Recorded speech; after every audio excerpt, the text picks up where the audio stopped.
আসসালামু আলাইকুম। লেখাপড়া অনলাইন ইউটিউব চ্যানেলের পক্ষ থেকে আমি মামুন করিম সকলকে স্বাগতম জানাচ্ছি। সপ্তম শ্রেণীর ইসলাম ও নৈতিক শিক্ষা ক্লাসে আজ আমরা সালাতুল ইশরাক সম্পর্কে জানব। আমরা ইতোমধ্যে সালাতের বিভিন্ন অংশ এবং বিভিন্ন ধরনের সালাত নিয়ে আলোচনা করছিলাম, যাদের মধ্যে আমরা ফরজ সালাত, ওয়াজিব সালাত, সুন্নত, সালাতের সুন্নত সম্পর্কে আলোচনা করেছি এবং তারপরে বিভিন্ন ধরনের নামাজ, যেমন মুসাফিরের নামাজ, মাসবুকের নামাজ অথবা তারাবির নামাজ, তারপরে জানাজার নামাজ, এই সকল বিষয় সম্পর্কে ধারাবাহিকভাবে আলোচনা করছি। আশা করি আমাদের ভিডিওগুলো তোমরা ধারাবাহিকভাবে দেখছো এবং সেই অনুযায়ী তোমরা বাসায় পড়ার চেষ্টা করছো এবং সেই অনুযায়ী তোমরা আমল করার চেষ্টা করছো।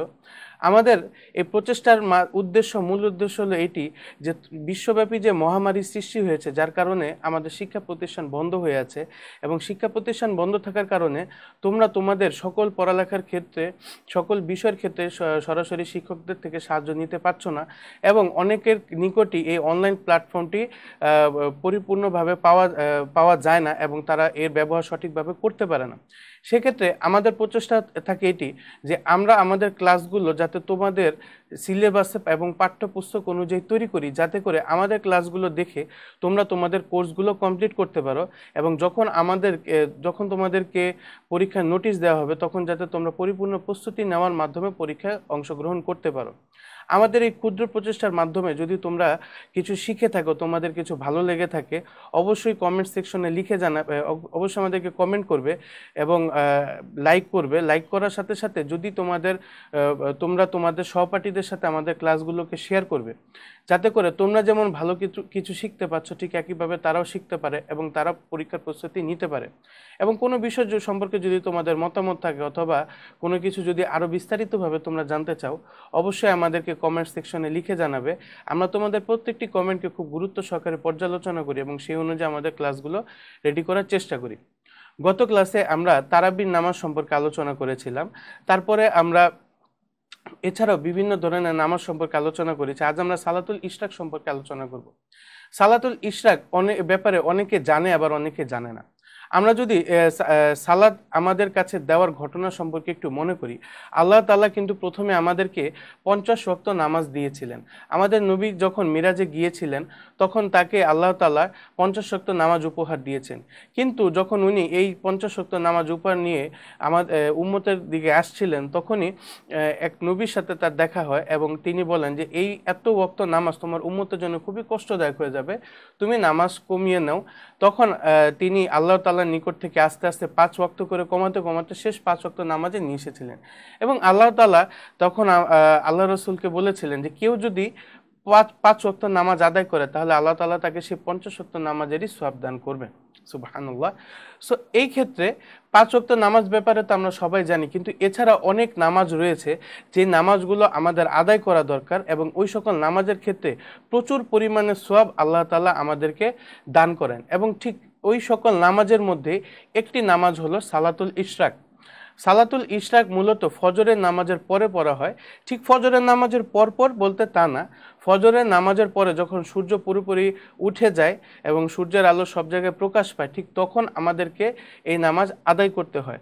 সাহাবীগণ এবং রাসূলুল্লাহ বেশিরভাগ সময় ফজরের নামাজ আদায় করে বাসায় চলে আসতেন না, তারা মসজিদে অবস্থান করতেন, জিকির আজগার করতেন। তারপরে যখন সূর্য পুরোপুরি উঠে যেত তখন তারা সালাতুল ইশরাক নামাজ আদায় করতেন, তারপরে ঘরের দিকে রওনা করতেন। এক্ষেত্রে আমরা সালাতুল ইশরাক সম্পর্কে জানবো এবং সেই অনুযায়ী আমরা সালাতুল ইশরাকের আমল করব ইনশাআল্লাহ। সালাতুল ইশরাক সম্পর্কে যদি আমরা দেখি, এখানে সালাতুল ইশরাকে সুন্নতে জায়েদা বলা হয়েছে। ইশরাকের সালাত সুন্নতে জায়েদা বা নফল, এ নামাজে রয়েছে অনেক ফজিলত। হাদিস শরীফে এর ফজিলত সম্পর্কে অনেক বর্ণনা এসেছে, এতে অনেক সওয়াব পাওয়া যায়। ইশরাকের সালাত 2 রাকাত করে 4 রাকাত, 6 রাকাত, 8 রাকাত পর্যন্ত পড়া যায়। ইশরাকের সালাতকে হাদিসে জুহার সালাত বলে উল্লেখ করা হয়েছে। অর্থাৎ ইশরাকের সালাত সুন্নতে জায়েদা বা নফল নামাজ হিসাবে আমরা ধরে নিব। কারণ হলো সুন্নত যদি আমরা খেয়াল করি, আমরা প্রায় সময় কিন্তু ফরজ, ওয়াজিব, সুন্নত অথবা নফল এই কথাগুলো শুনে থাকি। এবং ফরজের মধ্যে দুটি ফরজের নাম আমরা জানি, ফরজে আইন, ফরজে কিফায়া। এবং সুন্নতের ভিতরে দুটি সুন্নত আছে, সুন্নতে মুয়াক্কাদা এবং সুন্নতে জায়দা।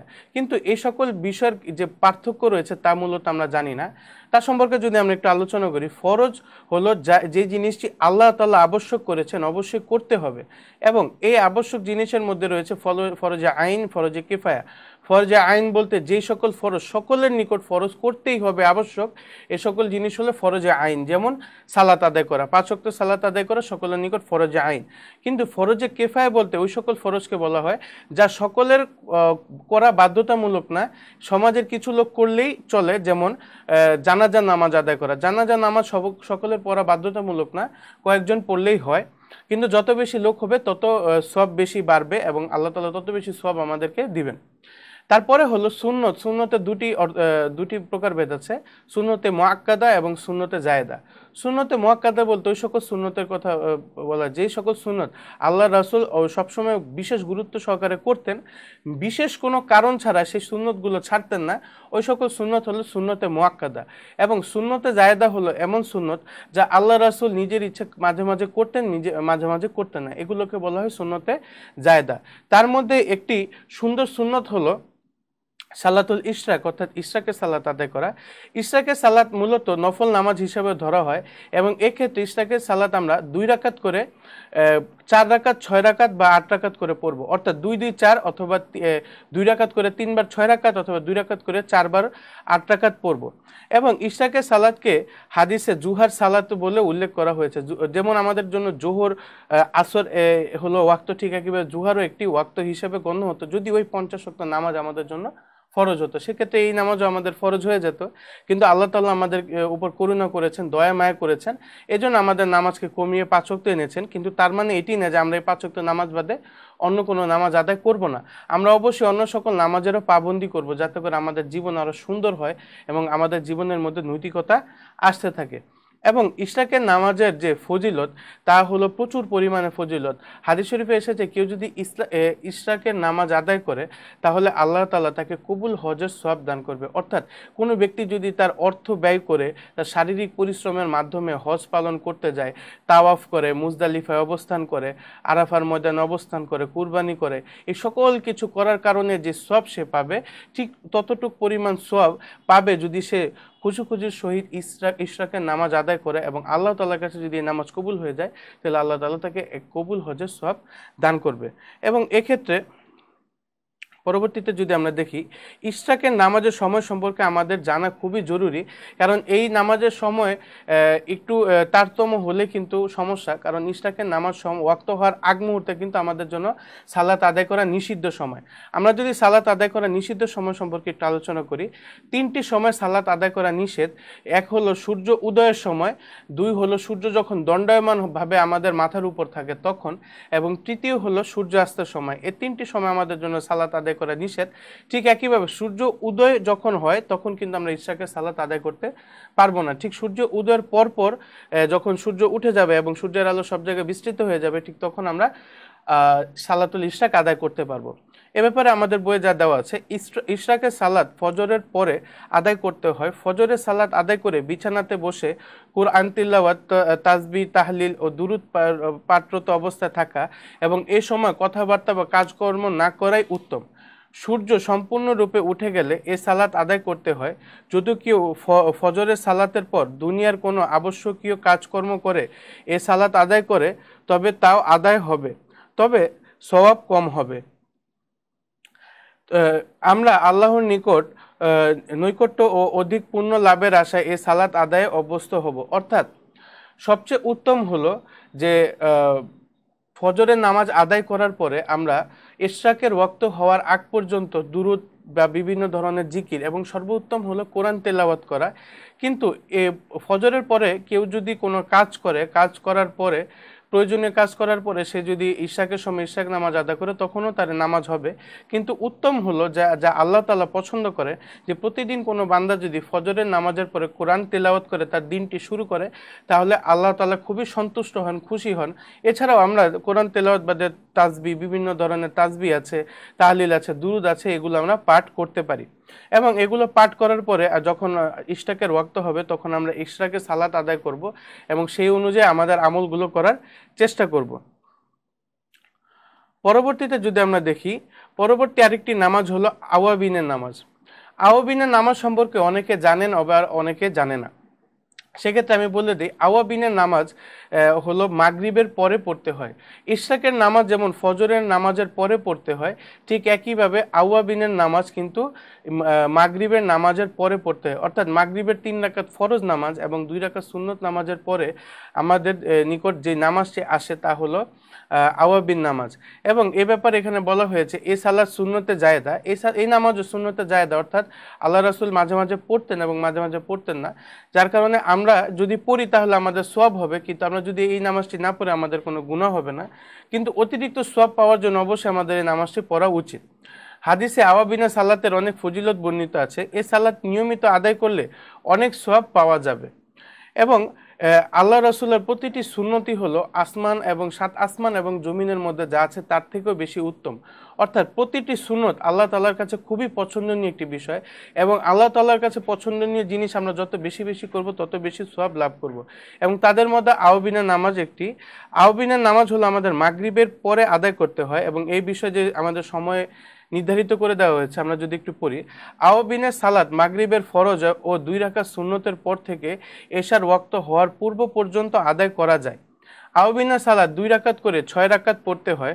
আমরা অধিক সওয়াবের আশায় এ সুন্নত সালাত আদায় অভ্যস্ত হব। অর্থাৎ ইশরাকের নামাজ যেমন কম বেশি করা যায়, অর্থাৎ যে যার ইচ্ছে মতো, কেউ চাইলে 4 রাকাত, সর্বনিম্ন 4 রাকাত, তারপরে হলো 6 রাকাত বা 8 রাকাত পড়তে হয়। কিন্তু আওয়াবিনের নামাজ 2 রাকাত করে মোট 6 রাকাতই পড়তে হবে, কম বেশি পড়লে হবে না। এক্ষেত্রে আমাদের একটু সতর্ক থাকতে হবে, এবং অবশ্যই আমরা আওয়াবিনের নামাজ আদায় করব এবং সেই অনুযায়ী আমাদের আমলগুলো করার চেষ্টা করব। নামাজ এমন একটি আমল যে আমলের মাধ্যমে আল্লাহ তাআলা আমাদের হেদায়েতের ফয়সালা করেন এবং আমাদের রিজিকের ফয়সালা করেন। অর্থাৎ যে ব্যক্তি 5 ওয়াক্ত নামাজ আদায় করেন আল্লাহ তাআলা তার সকল গুনাহগুলো কিন্তু ক্ষমা করে দেন। 5 ওয়াক্ত নামাজের ক্ষেত্রে আল্লাহ তাআলা 5টি পুরস্কার আমাদেরকে ঘোষণা করেছেন, এবং এই 5টি পুরস্কার আল্লাহ তাআলা 5 ওয়াক্ত নামাজিকে দিবেন। 5টি পুরস্কারের মধ্যে প্রথম পুরস্কারটি নামাজের আগে, অর্থাৎ নামাজের আগে না, মৃত্যুর আগে অর্থাৎ দুনিয়াতে ইহকালে আমরা পাবো, এবং পরবর্তী যে 4টি পুরস্কার আছে সেই 4টি পুরস্কার আমরা আখিরাতে পাবো। প্রথম যে পুরস্কারটির বিষয়ে আল্লাহ তাআলা আমাদেরকে বলেছেন তা হলো আমাদের রিজিকের পেরেশানি আল্লাহ তাআলা দূর করে দিবেন। এই যে দুনিয়াতে বেঁচে থাকতে আমরা যত প্রকার পরিশ্রম করি, কষ্ট করি, মুজাহিদা করি, সব কিছুই কিন্তু রিজিকের কারণে। অর্থাৎ এই রিজিককে হাসিল করার জন্য, রিজিক অর্জন করার জন্য আমাদের অনেক পরিশ্রম করতে হয়, এবং সেই অনুযায়ী আমাদের অনেক খাটাখাটনি করতে হয়, ঘাম ঝরাতে হয়। কিন্তু আল্লাহ তাআলা বলেছেন কেউ যদি 5 ওয়াক্ত নামাজ আদায় করে তাহলে আল্লাহ তাআলা আমাদের রিজিকের ব্যবস্থা করে দিবেন, এবং আমরা অল্প আয়ের দ্বারাও অনেক সচ্ছলতার সাথে এবং সুখ শান্তিতে জীবনযাপন করতে পারবো। পরবর্তীতে যে পুরস্কারটি আল্লাহ দিবেন, কবরের আযাব আমাদেরকে ক্ষমা করে দিবেন। আমরা যারা কবরের আযাব সম্পর্কে জেনেছি, কবরের আযাব খুবই ভয়ানক, এবং কেউ যদি কবরে আযাব প্রাপ্ত হন তার জন্য জান্নাতে যাওয়া খুবই কষ্টকর। দুনিয়াতে যে সর্বশেষ মারা যাবে তারও কমপক্ষে 40,000 বছর কবরে থাকতে হবে। তার মানে এই বিস্তীর্ণ এবং বিস্তারিত যে সময়, এই সময়ের মধ্যে কেউ যদি আযাব ভোগ করে তার জন্য খুবই কষ্টকর এবং কষ্টদায়ক হবে। এই কবরের আযাব আল্লাহ তাআলা আমাদেরকে ক্ষমা করে দিবেন। পরবর্তীতে আমাদের মিজানের পাল্লায় ডান হাতে আমলনামা দিবেন। পুলসিরাত বিজলি ন্যায় আমাদেরকে পার করে দেবেন, এবং সর্বশেষ বিনা হিসেবে জান্নাতে দিবেন। আল্লাহ তাআলার নিকট কেউ যদি হিসাব দিতে চায় তাহলে নিজের হিসাব দেওয়ার মাধ্যমে সে কখনো জান্নাতে যেতে পারবে না। আল্লাহ তাআলা যাকে বিনা হিসেবে জান্নাতে দিবে ঠিকমতো তারাই কিন্তু জান্নাতে যেতে পারবে। তাই আমরা 5 ওয়াক্ত নামাজ আদায় করব, এবং এছাড়াও যে নামাজ সম্পর্কে আজ আলোচনা করলাম, ইশরাকের নামাজ এবং আওয়াবিনের নামাজ, এই নামাজগুলো আমরা পাবন্দি করব। আশা করি ভিডিওটি তোমাদের ভালো লেগেছে, এবং যদি ভালো লেগে থাকে অবশ্যই লাইক বাটনে ক্লিক করবে, সহপাঠীদের সাথে শেয়ার করবে, এবং আমাদের চ্যানেলটি সাবস্ক্রাইব করে পরবর্তী নোটিফিকেশন যাতে দ্রুত পেয়ে যাও এজন্য বেল আইকনে প্রেস করে রাখবে। আজ এই পর্যন্তই। আগামী ক্লাসে আবার হাজির হব তোমাদের ইসলাম উন্নতি শিক্ষা বিষয়ের অন্য একটি টপিকস নিয়ে। আসসালামু আলাইকুম।